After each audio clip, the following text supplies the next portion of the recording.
북한에서 승무원이 되려면 실력만으로는 부족합니다. 집안 내력부터 친척들까지 모두 조사를 해서 절대로 도망치지 않을 사람만 선발하죠. 그렇게 까다로운 과정을 거쳐 한 여성이 뽑혔습니다. 이 여성은 비행기를 타고 외국을 오가며 많은 이들의 부러움을 받는 자리에서 일했습니다. 하지만 그녀는 결국 그 모든 것을 뒤로하고 탈북을 결심합니다. 붙잡히면 목숨까지 잃을 수 있고 고향에 남은 가족들도 위험해질 수 있는데도 말이죠. 단순히 감시가 두려워서였을까요? 아니면 배고픔 때문이었을까요? 둘 다 아니었어요. 그녀가 마음을 바꾼 계기는 베이징 공항에서 우연히 본 한 장면 때문이었습니다. 그리고 인천공항에 도착한 순간 그녀는 생각지도 못한 일에 그 자리에 굳어버리고 맙니다. 과연 무슨 일이 있었던 걸까요? 이야기 시작 전에 구독과 좋아요 한번 부탁드립니다. 저는 평양에서 태어났습니다. 저희 집은 평양 안에서도 나름 자리 잡은 편이었어요. 부모님은 오래도록 국가에서 맡긴 일을 하셨고 가족 중에 문제를 일으킨 사람도 없었습니다. 북한에서는 이런 걸 출신 성분이라고 하는데 저희 집안은 그 기준으로 보면 꽤 깨끗하고 안정된 편이었어요. 덕분에 저는 평양에서 나고 자라면서 큰 어려움 없이 학교를 다닐 수 있었습니다. 북한에서 평양에 산다는 것 자체가 아무에게나 허락되는 일은 아니었어요. 평양은 거주증이 있어야만 살 수 있고 지방 사람이 쉽게 드나들 수도 없었죠. 저는 그런 곳에서 자랐으니 지금 돌이켜보면 또래들보다 훨씬 나은 조건이었던 것 같습니다. 그런데 그 당시에는 그게 얼마나 특별한 건지 잘 몰랐어요. 그냥 다들 비슷하게 사는 줄만 알았거든요. 어릴 때 저는 하늘 바라보기를 참 좋아했습니다. 딱히 이유가 있었던 건 아니에요. 파란 하늘을 올려다보면 마음이 탁 트이는 것 같았죠. 특히 저 멀리서 비행기가 지나갈 때면 굉음이 한참 울리고 나서야 겨우 작은 점처럼 보였어요. 저는 그 점이 완전히 사라질 때까지 목을 젖히고 계속 쳐다봤습니다. 학교에서는 외국어 과목을 유독 재미있어 했어요. 영어 단어를 외우고 중국어 발음을 따라하다 보면 시간 가는 줄 몰랐죠. 다른 친구들은 지루해했지만 저는 오히려 더 흥미가 생겼어요. 선생님이 들려주는 낯선 발음을 집에 와서 혼자 여러 번 따라해 보기도 했죠. 평양에 살다 보면 외국인을 직접 볼 기회가 간혹 있었습니다. 외국 손님이 묵는 호텔 근처를 지나갈 때나 큰 행사가 열릴 때였죠. 그 사람들이 입는 옷이나 들고 다니는 물건을 보면 우리와 정말 달라 보였어요. 색깔도 다르고 걷는 모습부터가 차이가 났습니다. 그럴 때마다 저 사람들은 어떤 곳에서 살까 하는 궁금증이 생기곤 했어요. 학교에서는 우리나라가 세상에서 제일이라고 가르쳤는데 막상 외국인을 보면 왜 그 사람들이 더 좋아 보일까? 그런 의문이 어린 마음에도 조금씩 생겼습니다. 제가 외국어를 좋아한다는 걸 아신 부모님께서 외국어 전문 학원에 보내주셨어요. 북한에서는 외국어를 배우고 싶다고 아무나 갈 수 있는 게 아니라 정해진 교육기관을 거쳐야 했죠. 그런데 이런 곳에 들어가려면 집안 배경도 중요한 조건이더라고요. 저는 운이 좋아서 그 기준을 맞출 수 있었고 몇 년 동안 영어와 중국어를 제대로 배울 수 있었습니다. 어느 날 어머니께서 이런 말씀을 하셨어요. 이왕 외국어를 이렇게 잘하니 승무원 시험을 한번 봐라. 당에서 사람을 뽑는다고 하는데 외국어 잘하는 사람을 찾는데. 솔직히 그땐 승무원이 정확히 무슨 일을 하는지도 몰랐어요. 다만 비행기를 가까이서 볼 수 있고 어쩌면 그걸 타고 외국에 나갈 수도 있다는 얘기에 마음이 쿵쾅거렸습니다. 늘 궁금하기만 했던 바깥 세상을 직접 볼 수도 있겠다 싶으니 기대가 됐죠. 막상 승무원이 되는 길은 생각보다 훨씬 어렵더라고요. 제일 먼저 신체 검사를 받았습니다. 키, 몸무게, 건강 상태뿐 아니라 외모와 자세, 목소리 톤까지 꼼꼼하게 봤어요.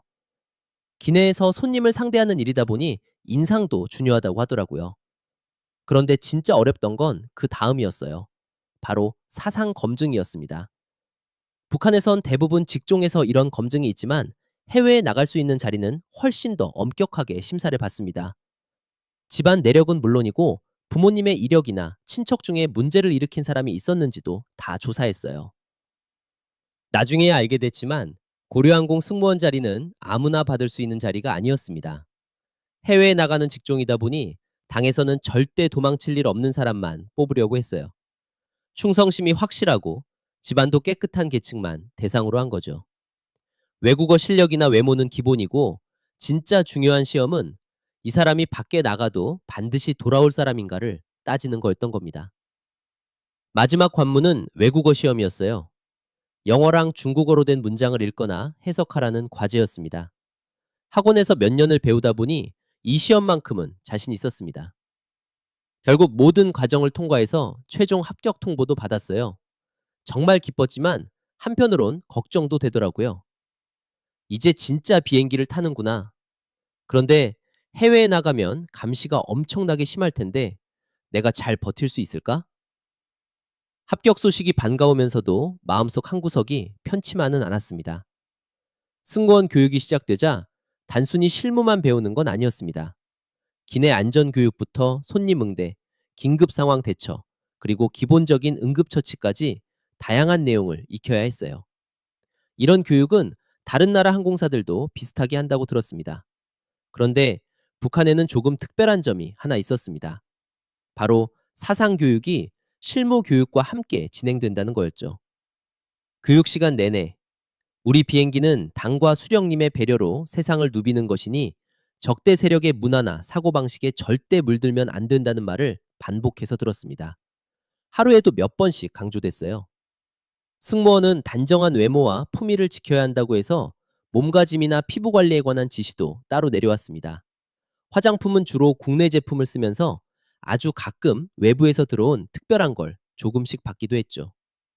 물론 충분하지는 않았습니다. 그래도 이렇게 특별한 물품을 받을 때마다 아, 승무원이니까 이런 대우도 받는구나 하는 생각이 들곤 했습니다. 처음엔 국내선에 투입됐어요.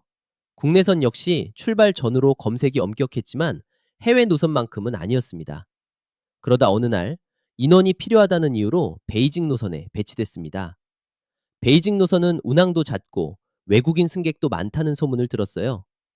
고려항공이 다니는 나라가 많지는 않은데 그중에서 베이징 노선이 가장 사람 왕래가 많았거든요. 처음 베이징에 내렸을 때의 기억이 아직도 선명합니다. 생애 처음으로 외국 공항, 외국 거리, 그리고 외국 사람들을 직접 본 거였어요. 순간적으로 정신이 멍해졌습니다. 사람들 옷차림도 다르고 표정도 훨씬 자유로워 보였죠. 음식을 사 먹고 사진을 찍고 큰 소리로 웃으며 떠드는 모습을 보는 게 저에겐 낯설면서도 한편으론 정말 부럽게 느껴졌습니다. 물론 저희에겐 아무런 자유도 없었습니다. 도착하자마자 보안 요원이 승무원 전원을 일렬로 세워 버스에 태웠고 정해진 호텔에 데려가 각자 방으로 들여보냈어요. 호텔 안에서도 요원들이 복도를 돌며 감시했습니다. 밖으로 나가는 건 금지였고 호텔 근처라도 나가려면 반드시 요원 허락을 받아야 했죠. 밤에 몰래 밖에 나간다면 어떤 일이 벌어질지는 생각만 해도 아찔했습니다. 외국에 와 있긴 했지만 사실 평양에 있을 때와 크게 다를 게 없었습니다. 장소만 바뀌었지 지켜보는 눈은 여전했으니까요. 그래도 전 호텔방 창문 너머 보이는 거리를 바라보는 것만으로도 가슴이 벅찼습니다. 베이징에서 하룻밤씩 지낼 때마다 꼭 한 번씩은 놀라는 일이 생기곤 했어요. 어느 날은 호텔 복도에 놓인 텔레비전을 보게 됐는데 여러 나라 방송이 나오는 겁니다. 중국 방송만 있는 줄 알았는데 영어 채널도 있었고 잠깐이지만 한국 드라마 같아 보이는 장면도 스쳐 지나갔어요. 근데 호텔마다 요원들이 예민하게 돌아다녀서 마음 편하게 시청할 수는 없었죠. 그래도 스쳐 지나간 TV 속 사람들이 웃으며 이야기하는 모습이랑 옷차림이 꽤 오래 기억에 남았습니다. 그날 밤부터 작은 습관이 하나 생겼어요. 혼자 방에 남아 있으면 창문을 슬쩍 열고 바깥 거리를 내려다보다가 챙겨온 작은 수첩을 꺼냈죠. 그날 본 것들이나 느낀 점을 아주 조심스럽게 작은 글씨로 적었어요. 혹시 누가 볼까봐 손으로 가리면서 쓰기도 했고요. 굳이 적은 이유는 이걸 그냥 내버려두면 금방 잊어버릴 것 같아서였습니다. 다시 평양으로 돌아가면 여기서 경험한 일들이 한순간에 다 지워질지도 모른다는 생각이 들었으니까요. 그렇게 수첩을 적다 보면 한 가지가 자꾸 마음에 걸렸습니다. 북한에서는 늘 이런 식으로 교육받았거든요. 바깥 자본주의 세상은 다 썩었고 사람들은 온통 고통받고 있다고요. 그런데 실제로 베이징 거리에서 마주친 사람들은 전혀 불행해 보이지 않았어요. 오히려 풍족하고 느긋해 보였습니다. 도무지 이해가 되지 않았죠. 내가 평생 배운 게 맞는 걸까? 아니면 지금 내 눈앞에서 보는 게 진짜일까? 둘 중 하나는 결국 거짓인데 사실은 어느 쪽이 거짓인지 알 것도 같았지만 그걸 인정하는 게 너무 두려웠어요. 두려운 이유는 따로 있었습니다. 이런 의심을 한다는 것 자체가 위험한 일이니까요. 북한에서는 마음속으로라도 체제를 의심하면 죄가 될 수 있습니다. 혹시 내 표정에 그런 게 드러나면 어쩌지? 귀국지 사상 검열에 걸리면 나만 잡혀가는 게 아니라 부모님까지 피해를 볼 수 있으니까요. 그래서 낮에는 아무 일 없는 얼굴로 손님들을 맞으며 웃었고, 밤에는 몰래 수첩을 적으며 속으로만 끙끙 앓았습니다. 이런 날들이 몇 번이고 반복되다 보니 더 이상 예전으로는 도저히 돌아갈 수 없더라고요. 고향에 돌아와서 예전처럼 밥도 먹고 일도 하고 사람도 만나는데 머릿속 한구석에서는 여전히 베이징에서 봤던 장면들이 지워지지 않았습니다. 한 번 본 걸 안 본 셈 치는 건 정말 어렵더라고요. 저는 그렇게 겉으로는 평범해 보이지만 마음속은 완전히 달라진 사람이 되어가고 있었습니다. 마음을 송두리째 흔든 건 특별한 사건이 아니었어요. 정말 평범한 순간이었죠. 어느 날 베이징 공항에서 환승을 기다리며 앉아 있는데 저 앞에서 외국인 부부가 아기를 안고 여기저기 산책하고 있었습니다. 두 사람은 아기와 함께 사진을 찍고 있었고 아기는 익숙하지 않은 공항에서 까르르 웃었죠. 부부도 서로 장난을 주고받으며 크게 웃었습니다. 그 모습을 저는 멀찍이서 한참 바라봤어요. 특별한 사람들이 아니었을 겁니다. 아마 어디론가 여행을 가는 보통 가족이었겠죠? 옷차림도 평범했고 겉보기에 대단할 것 없는 사람들이었습니다. 그런데 그 평범한 모습이 오히려 저에겐 참 크게 다가왔어요. 괜히 마음이 움직이더라고요. 저 사람들은 두렵지도 않을까? 저렇게 자유롭게 돌아다니고 사진도 찍고 아기한테 세상을 다 보여주고 있네? 이런 생각이 불쑥 들었고 어느새 눈가에 눈물이 맺혔습니다. 그러다 아차 싶어 얼른 고개를 숙여 눈물을 닦았어요. 혹시 누가 볼까 봐요. 그 순간마저 저는 누가 보고 있나 신경을 쓰고 있었죠. 그런 내 모습에 또 한 번 서러움이 밀려왔습니다. 나는 언제쯤 저렇게 마음 놓고 여행해 볼 수 있을까? 나한테도 언젠가 그런 날이 올까? 저 아기는 태어날 때부터 자유로운데 나는 왜 이렇게 살아야 하지? 태어나서 지금까지 저는 단 하루도 남 눈치 보지 않은 적이 없었습니다. 하지만 그 부부는 아무렇지 않게 마치 세상에서 단연하다는 듯 자유로워 보였어요. 그러다 이런 생각이 스며들었어요. 내가 이렇게 살아도 괜찮은 걸까? 지금이 아니면 앞으로 내게 이런 기회가 오지 않는 건 아닐까? 애써 그런 생각을 떨치려 했지만 쉽지 않았어요. 이런 상상을 하는 것 자체가 위험하니까요. 결국 마음에서 지워지지 않았습니다. 비행기를 타고 평양으로 돌아가는 내내 그 가족의 모습이 머릿속을 맴돌았고 유니폼을 입고 승객들에게 웃으며 인사하는 순간에도 계속 그 아기의 웃음소리가 귓가에 맴돌았죠. 그날 이후로 밤마다 좀처럼 잠을 이루지 못했어요. 한편으론 이런 생각이 계속 들었습니다. 이쯤에서 그만둬. 들키면 너뿐만 아니라 부모님도 위험해질 수 있어. 그런데 또 한편에선 그럼 평생 이렇게 감시받으면서 살다 죽을 거야? 라는 생각도 떠올랐죠. 그런 갈팡질팡한 마음으로 저는 매일 아침 아무 일 없었던 듯이 유니폼을 챙겨 입고 출근을 했습니다. 그러다 보니 한 가지를 새롭게 깨달았습니다. 해외로 나가는 승무원이라는 자리가 오히려 저를 더 꽁꽁 묶고 있다는 사실이었어요. 바깥 세상을 경험해 본 사람일수록 더 심한 감시를 받았습니다. 조그만 이상 징후라도 보이면 다음 해외 노선에서 바로 빠지게 될 거고요. 밖으로 도망칠 기회가 있는 자리이니만큼 그만큼 도망치지 못하게 지켜보는 눈도 많았던 거죠. 이 좁은 기회마저 언제 완전히 닫혀버릴지 모른다는 생각에 점점 조급해졌어요. 그러던 어느 날 마음이 확 기울었습니다. 평소처럼 호텔방에서 창밖을 내다보며 거리에서 자유롭게 걷는 사람들을 바라보다가 불현듯 이런 생각이 들었습니다. 한 번뿐인 삶인데 나는 지금까지 단 하루도 내 뜻대로 살아본 적이 없었구나. 실패하면 죽거나 갇혀야 하고 가족까지 위험해질 수 있다는 걸 뻔히 알면서도 더는 미룰 수 없겠다는 마음이 들었습니다. 문제는 방법이었어요. 아는 사람도 연줄도 전혀 없었으니까요. 그런데 뜻밖에도 실마리는 가까운 곳에 있었습니다. 베이징 호텔에서는 중국인 직원들이 청소나 잔심부름을 했는데 그중 한 분이 승무원들에게 가끔 조심스럽게 말을 걸곤 했어요. 북한 사람들에게 몰래 물건을 사주거나 팔아주며 소박한 거래를 해오던 분이었죠. 어느 날 그 직원과 짧은 얘기를 나누다가 저는 마음을 먹고 넌지시 물어봤어요. 직접적으로 꺼내기는 어려우니 마치 남의 이야기를 하는 것처럼 둘러서요. 그랬더니 그분이 저를 잠시 바라보다가 목소리를 낮추어 이렇게 말했습니다.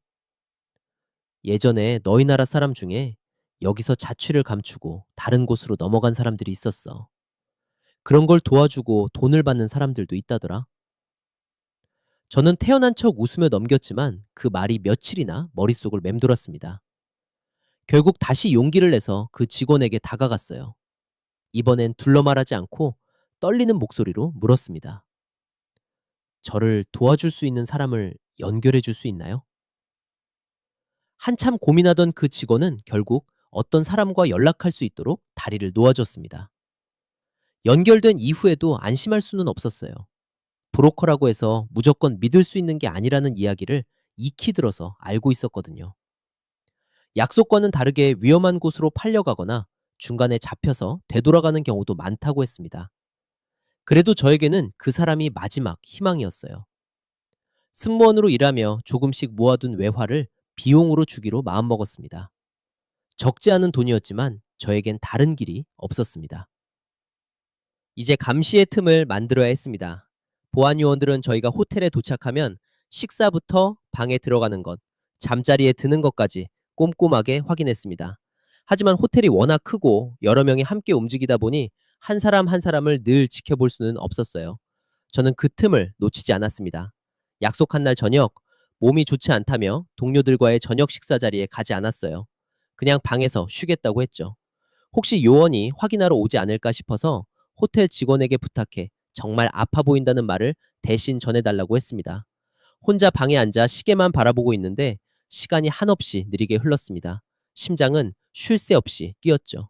그날 밤 저는 브로커 쪽 사람과 호텔 뒷문에서 만나기로 되어 있었습니다. 뒷문은 불이 희미하게 켜져 있고 보안 카메라의 사각지대라 그나마 들키지 않을 가능성이 컸어요. 방에서 나와 복도를 지날 땐 발소리 하나에도 온몸이 굳었습니다. 혹시라도 보안 요원과 마주치면 뭐라고 대답할지 머릿속으로 수없이 시뮬레이션 했습니다. 그래도 마음속으로 계속 되뇌었죠. 지금 아니면 기회는 오지 않는다. 문을 조심스럽게 열고 복도로 나섰습니다. 복도에는 사람들 발소리가 드문드문 들려왔어요. 저는 최대한 평소처럼 보이려 애쓰며 천천히 걸었습니다. 엘리베이터 앞에 섰을 땐 누가 저를 알아보면 어쩌나 싶어 괜히 고개를 숙이게 되더군요. 문이 열리자 안에는 몇 명의 투숙객만 타고 있어서 다행이었어요. 그 짧은 시간이 그렇게나 길고 숨막히게 느껴질 줄 몰랐습니다. 1층에 내려서도 곧바로 밖으로 나가지 않았습니다. 로비 한쪽에서 가만히 서서 주변을 살폈죠. 누군가 저를 유심히 바라보면 즉시 돌아설 생각이었습니다. 다행히 사람들은 모두 각자 일에 바빠 보였습니다. 저는 안내 표지판에 따라 천천히 호텔 뒤편으로 이어지는 통로를 걸어갔어요. 문을 밀고 밖으로 한 걸음 내디드니 백홍기가 얼굴을 스치고 굳어있던 몸은 더 떨렸습니다. 뒷문에서 기다리던 차에 급히 올라탔습니다. 차는 공항 쪽이 아니라 시내 반대 방향으로 크게 돌아나갔어요. 공항 앞길에서 검문에 걸리면 모든 것이 끝이니까요. 차창 너머서 호텔 불빛이 점점 멀어지는 걸 바라보며 제가 이제는 돌이킬 수 없는 길에 들어섰다는 게 실감났습니다. 그때부터는 한 치 앞도 예측할 수 없었습니다. 브로커와 함께 중국 내륙을 이동하며 수없이 많은 검문을 피해 다녔어요. 중국 공안이 워낙 자주 검문을 했고 제 신분이 드러나면 바로 붙잡힐 수 있었기에 때로는 좁은 승합차 바닥에 몸을 숨기기도 하고 때로는 낯선 마을의 작은 집에 며칠씩 웅크려 지내기도 했습니다. 시간이 길어질수록 내 선택이 과연 옳았을까 하는 후회와 걱정도 고개를 들었습니다. 중국에서 바로 남한으로 들어가는 건 사실상 불가능했어요. 대부분 탈북자들은 동남아나 몽골을 거쳐 한국 대사관을 찾는다고 하더라고요. 저 역시 여러 사람과 함께 브로커를 따라 쉽지 않은 길을 걸었습니다. 밤낮을 가리지 않고 숨어 다녔고 국경 근처에서는 길을 잃고 사흘 가까이 끼니도 제대로 못 챙긴 채 숨어 있어야 했습니다. 지치고 두려웠지만 멈추지 않았습니다. 다시 붙잡히면 영영 갇히거나 그보다 더한 일을 당할 수도 있고 가족에게 피해가 갈 거란 생각에 오히려 발걸음이 빨라졌습니다. 그렇게 저는 마침내 제3국에 있는 한국 대사관에 도착했습니다. 한국 대사관에서 신원 확인을 비롯한 온갖 절차를 모두 마치고 나서야 마침내 남한으로 가는 비행기에 몸을 실을 수 있었습니다. 승무원으로 수없이 오르내렸던 비행기였지만 그날만큼은 느낌이 사뭇 달랐어요. 이번에는 유니폼을 입고 승객을 맞는 사람이 아니라 모든 것을 뒤로하고 새로운 삶을 찾아 나서는 평범한 승객 한 사람이었으니까요. 좌석에 앉아 안전벨트를 맨 순간 이제는 정말 돌아갈 수 없는 길을 선택했구나 하는 실감이 들었습니다. 활주로를 힘차게 달리던 기체가 점점 높이 떠오르는 동안 저는 멍하니 창밖을 바라보며 마음이 무거워졌습니다. 부모님 얼굴이 자연스럽게 떠올랐고 평양에서 보낸 지난 시간이 하나둘 떠오르며 스쳐 지나갔습니다. 몇 시간 만에 비행기는 인천공항 활주로에 착륙했습니다. 창밖으로 보이는 낯선 공항 풍경이 아직은 믿기지 않았어요. 그런데 비행기에서 내려 입국장으로 천천히 걸어가다 태어나 처음 마주한 새로운 풍경 앞에서 저도 모르게 발걸음을 멈췄습니다. 공항 안은 정말 다양한 사람들로 북적였습니다. 여행을 끝내고 집으로 돌아오는 가족, 업무차 찾은 사람, 외국인 관광객들까지 모두 저마다의 길을 바쁘게 걸어가고 있었죠. 그런데 그 많은 사람 중 누구도 저를 특별하게 쳐다보는 이는 없었습니다. 저는 수많은 사람들 틈에 섞인 그저 평범한 한 명에 불과했어요. 북한에서는 언제나 누군가의 시선을 의식하며 살아야 했습니다. 해외에 나갔을 때는 보안요원의 감시가 있었고 평양에서도 조직이나 주변의 눈치를 살피며 지냈지요. 그래서 아무도 저를 주시하거나 감시하지 않는다는 사실이 오히려 낯설고 믿어지지 않았습니다. 더 인상 깊었던 건 공항 사람들의 모습이었습니다. 모두가 휴대전화를 손에 들고 자유롭게 통화도 하고 사진을 찍기도 하며 삼삼오오 웃으며 이야기를 나눴습니다. 누구를 만나든 어디로 향하든 아무도 간섭하지 않는 모습에 한동안 그 자리에서 사람들을 멍하니 바라볼 수밖에 없었습니다. 그 평범한 풍경이 저에게는 너무 생소했거든요. 그제서야 아, 이제 진짜 다른 세상에 왔구나 하는 생각이 마음 깊이 와닿았습니다. 하지만 남한 땅을 밟았다고 해서 바로 편안한 삶이 시작되는 건 아니었습니다. 탈북민이라면 누구나 정착 교육을 받아야 하고 저 역시 교육기관에서 남한의 법과 제도, 생활 방식, 금융, 교통, 문화 등 다양한 내용을 하나하나 새로 배워야 했습니다. 같은 한국말을 쓰는데도 익숙하지 않은 표현이 많아 처음에는 말을 알아듣지 못할 때도 적지 않았어요. 마트에서 물건 하나 사는 일부터 은행 계좌 개설 같은 기본적인 일들도 모두 새로 배워야 했습니다. 무엇보다 한때 고려항공 승무원으로 일했던 경력은 남한에서는 거의 인정되지 않았어요. 항공 관련 제도와 자격 기준이 달랐기 때문입니다. 당연히 다시 승무원 일에 도전할 수 있을 거라 기대했지만 현실은 생각보다 어려웠습니다. 나이도 있고 필요한 자격도 새로 갖춰야만 했어요. 북한에서 외국어 잘한다는 평을 들었지만 남한에서는 그 정도 실력으로는 경쟁이 쉽지 않았습니다. 그 사실이 처음에는 꽤나 충격이기도 했어요. 그래도 쉽게 포기하지 않았습니다. 부족한 부분은 다시 공부하며 채웠고 공항에서 일할 수 있는 다른 길을 찾기 시작했죠. 여러 번 지원해서 떨어지기도 했지만 여러 번의 도전 끝에 국내 항공사의 공항 지상직으로 일할 수 있게 됐습니다. 비행기 옆에서 다시 일하게 된 순간 어릴 적 올려다보던 하늘에 대한 꿈이 전혀 다른 모습으로 이루어진 셈이었습니다. 지금은 공항 현장에서 세계 곳곳의 사람들을 만나며 일합니다. 이제는 누구의 눈치를 볼 필요도 없고 제 의지로 출근해서 하루를 보냅니다. 물론 마음 한구석에는 늘 고향에 있는 부모님과 가족에 대한 미안함이 남아 있습니다. 제가 떠난 뒤 어떤 일을 겪고 계실지 알 길이 없어 그 생각이 가장 아프게 다가오곤 해요. 하지만 여기서 하루하루 성실하게 살아가는 모습이 언젠가 가족들에게 부끄럽지 않은 선택이 되길 바라며 오늘도 제 몫을 해내려 애쓰고 있습니다. 어떠셨나요? 북한에선 고려항공 승무원이라는 직업은 정말 많은 이들의 부러움을 받는 자리라고 해요. 그런데 정작 그 자리에 있었던 사람이 무엇보다도 자유를 갈망하며 살았다는 사실이 여러 가지 생각을 하게 만드네요. 비행기를 타는 일이 우리에게는 어느새 너무 평범하게 느껴질 때가 많죠. 하지만 누군가에겐 원하는 곳으로 떠날 수 있다는 그 당연한 일이 평생 이뤄보지 못한 꿈일 수도 있다는 걸 오늘 이야기를 들으면서 새삼 다시 느꼈습니다. 가족을 남겨두고 새로운 삶을 선택한다는 건 결코 쉬운 일이 아니겠죠? 저라면 정말 그런 용기를 낼 수 있었을까 싶고 이야기를 듣고 나서 저도 한참 생각에 잠기게 되더라고요. 여러분은 오늘 이야기에서 어떤 장면이 가장 가장 마음에 남으셨나요? 댓글로 여러분의 생각을 남겨주시면 저도 꼭 읽어보겠습니다. 오늘도 끝까지 함께 해주셔서 정말 감사합니다. 다음 이야기로 다시 찾아뵐게요.